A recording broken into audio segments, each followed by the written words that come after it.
Outspoken Owls. Today we're talking about something pretty interesting. It's about changing our bad habits and neuroplasticity. Do you know what that means? Neuroplasticity is the ability to rewire your brain.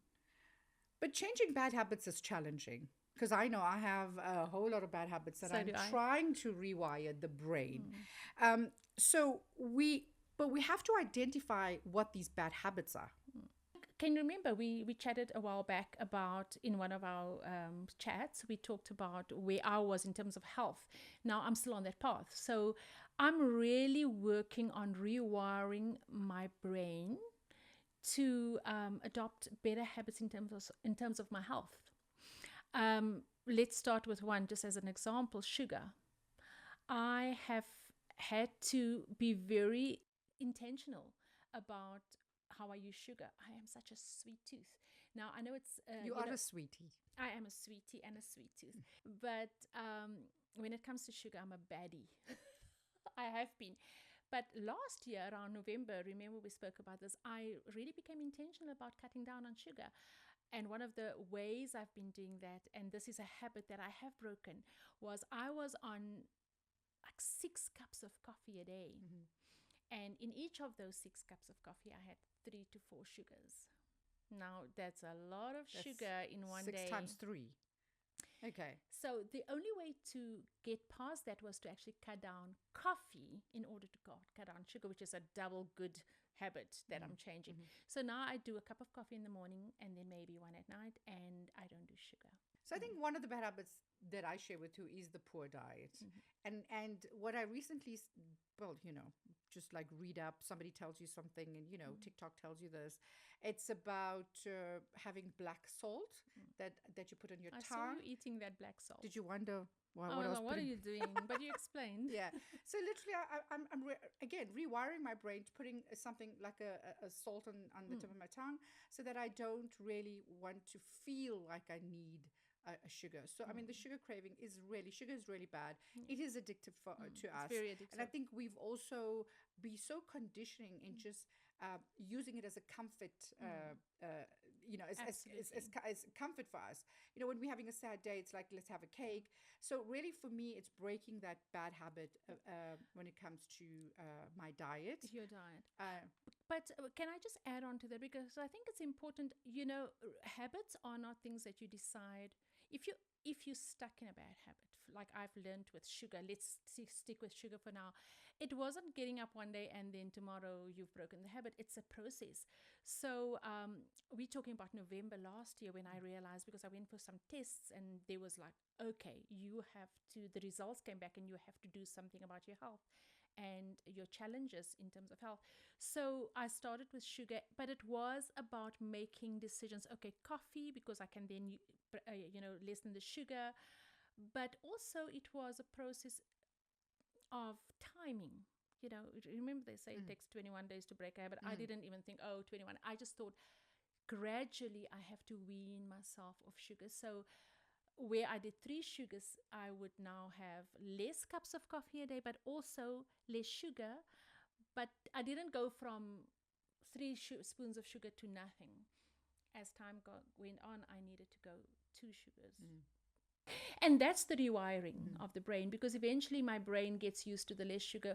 I think if you just go from 3 spoons of sugar to nothing, you're gonna like literally shock your body. I think that's it. And we're now in April, and I'm now comfortable to actually go without sugar. Although every now and again I need your salt, because every now and again I still want to put 2 spoons of sugar in my coffee, and I have those days where I'm like, I can bring in the sugar. I can share my salt with you. So I've realized that sugar is not only a bad habit, it's actually a chemical addiction. And when when you try and go from so much to nothing, there's actually a withdrawal symptom. I mean, you're going through withdrawal, and that's why you have to wean yourself of it. And I think we need to distinguish clearly between a chemical bad habit addiction type thing and a something else addiction.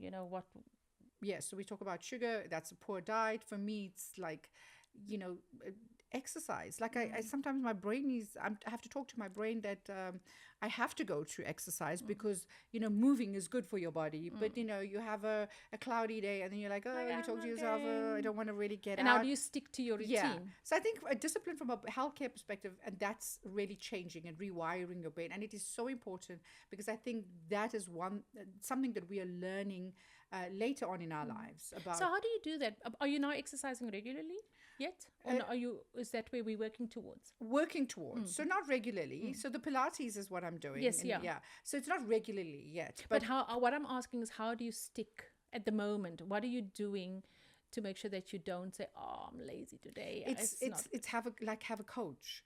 So I have a coach, so you know somebody's waiting for you, and I think that is Or how a I'm buddy. rewiring about, or a buddy, so that you know that there's somebody's waiting for you. Otherwise, you just like, you know, you're on your own. You're like, I'm changing my mind. So I think that is the one thing.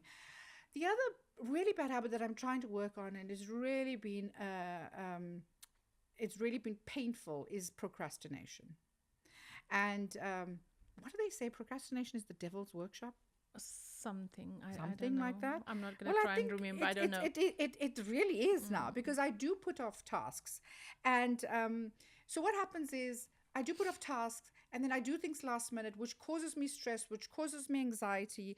Then I do things last minute. I don't understand it because I get up very early. I know I got to get to the airport exactly at the same time. But all of a sudden, the Uber's there and I haven't, you know, finished packing. And I don't know. It's like I have to rewire my brain with regards to that. Because I also find that with procrastination, I have missed opportunities. Sometimes, you know, from a work perspective, it affects my performance because I want to do a great presentation. And then 2 days into it, I'm like, I'm only doing my presentation 2 days into it. And I'm like, oh my word, I could have done so much better. But that is my internal struggle that I have with myself, is procrastination. Okay, now, how do you get out? I mean, how do you break that bad habit? Have you? Well, I'm trying to be intentional about getting out of bed when the alarm, you know, when the alarm goes off, getting out of bed, Not getting distracted. not getting distracted.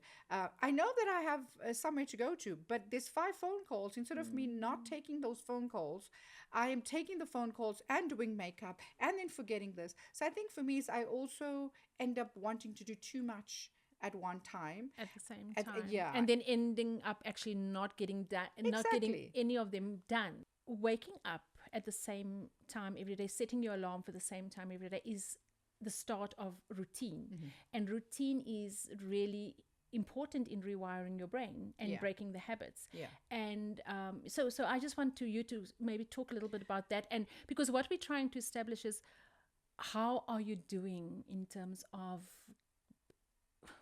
you know, setting new ways and setting those goals. Yeah. Yes. So for me, I'm intentionally not trying to grab my phone as soon as that alarm goes off. So yes, I stop the button, but don't look at the phone, because what happens is you get onto the phone, your brain is already looking at everything else that's happening on social media or a WhatsApp. So of course now you actually. You promised yourself, I'm going to get up and it's a new day and I've got this day. And all of a sudden you're getting distracted with everything else there. So for me, one of the things that I'm trying to do is not look at my phone. Not look at. And that is I why want to pick that one up when you're done, because I think that I want to talk a little bit more about the social media, because that one your day can run away with you. it's a bad habit. It's a really bad habit. I mean, when you have, of course, we have smartphones, and when there's a reminder that comes up and says you've been online for 27 hours, and I'm like, wow, when and you don't understand when did that 27 happen. hours, I could have been doing other things in that 27 hours. So yes, one of my bad habits, another bad habit, is that excessive use of my phone and being excessively on social media. And it's also trying to rewire the brain that if I'm not on social media, then I don't have to be engulfed in negativity. Yes. So that I can step out and be a little bit happy with myself. Do you know that it's actually been proven that being on your phone and watching TV at the same time has literally got the same effect or reaction in your brain than being on ecstasy? Well, it's like an upper because I do feel that. Because when I do watch television, I'm on my phone, but I'm also on a game as well. And So you almost feel on a high. you feel in a high. So it's like you're trying to, you actually literally got three screens going on at one going. So I would believe that I do feel, so it is like an upper. Yeah, so almost overstimulated. Yeah, yeah. Do you know? So for me, so staying on that point, for me, what I've done now is I've actually limited myself. Like I would limit a child in terms of screen time. I'm doing that. So, and I'm telling you, I can feel the positivity entering back into my life because you mentioned negative exposure and all of that stuff. But I feel like now I would wait for I do not. Before, I would wake up in the morning, like you said, and I would grab my phone and I would be there.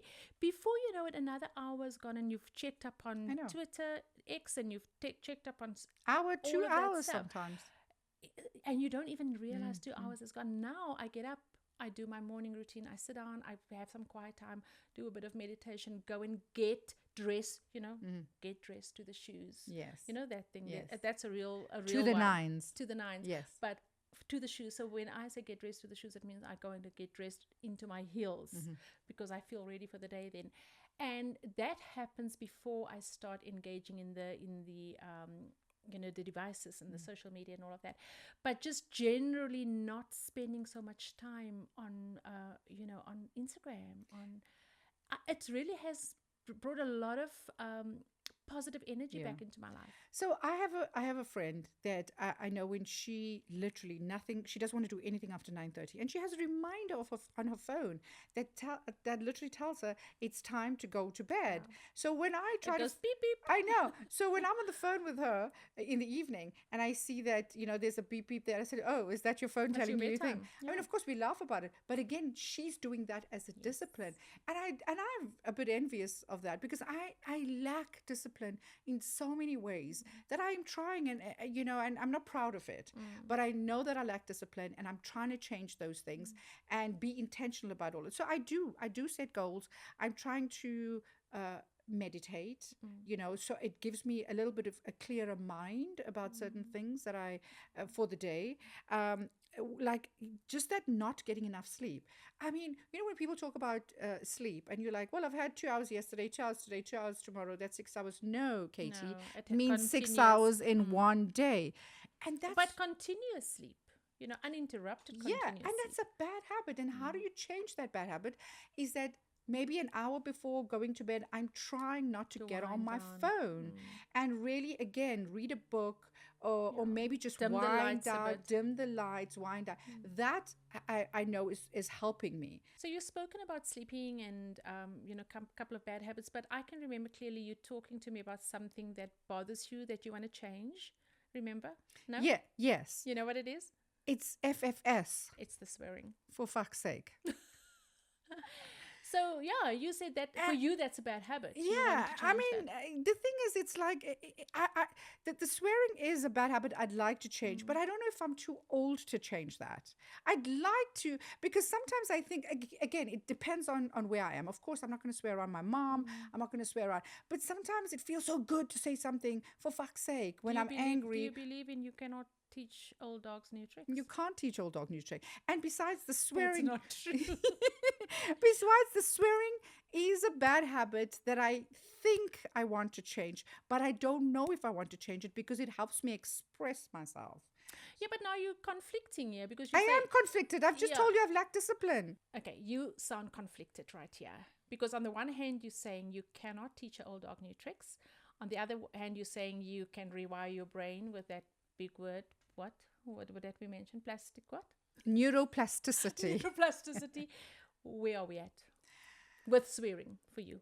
Maybe I can use, like, instead of using the full word, I could say FFS for now. But it doesn't have the same meaning.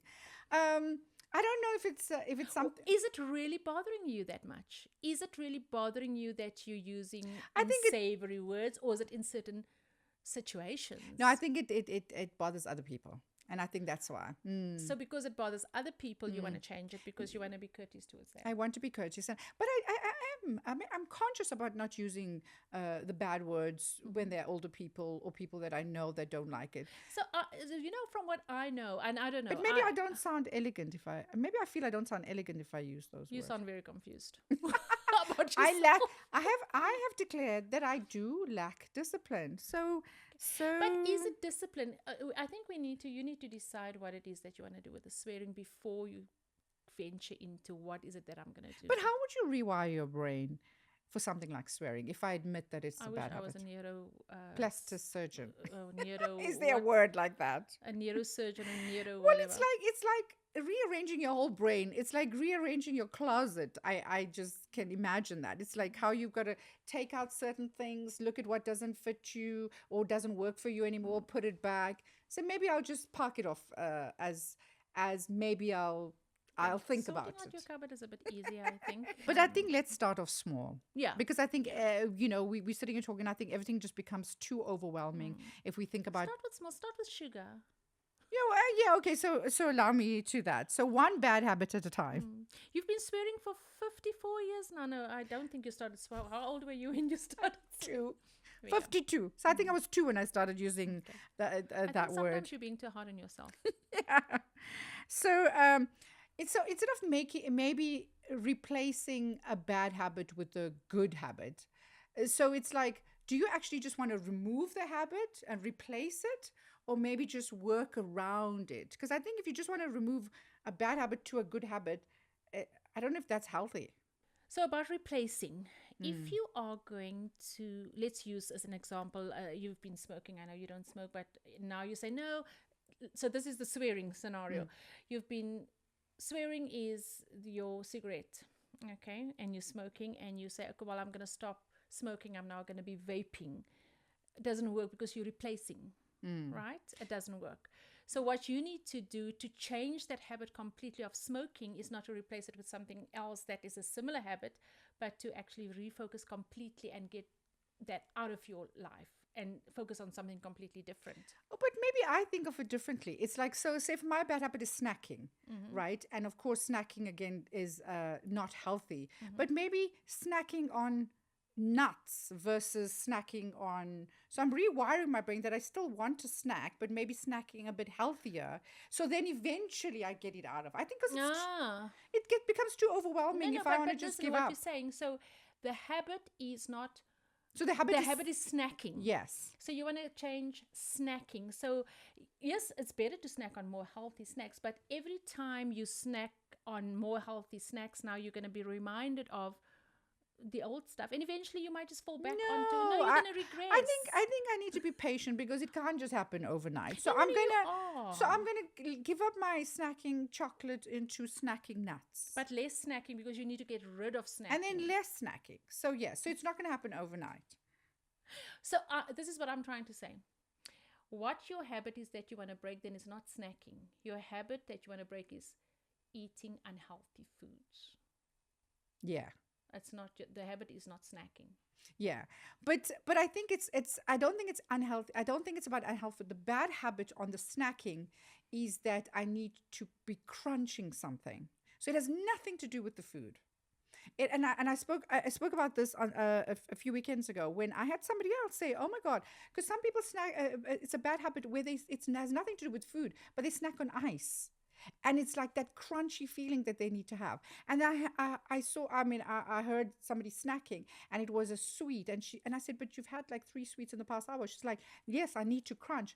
That is what I'm trying to say, is that I need to crunch. Then. So it is nothing about the food. It is and maybe the snacking. It's a sensation. Yeah, it's a trauma response, I would assume. But yes, you're right. I do think we need an expert on that. Yeah, but that is a trauma response. Yeah, it's a bad habit of crunching, because crunching is a thing that people do. But that's not just a habit. That's maybe something different. Yeah, but what I'm saying is it might not just be a habit. That might be, like you say, a trauma response or reminder of something that happened, or we need professionals in here for that. So we've concluded that we need to put routine in place. So we cannot replace, no replacement, and let's just do one bad habit at a time. Yeah, not too many. Agreed. Well, that was a hoot. Thank you for joining Outspoken Owls. Catch you next time.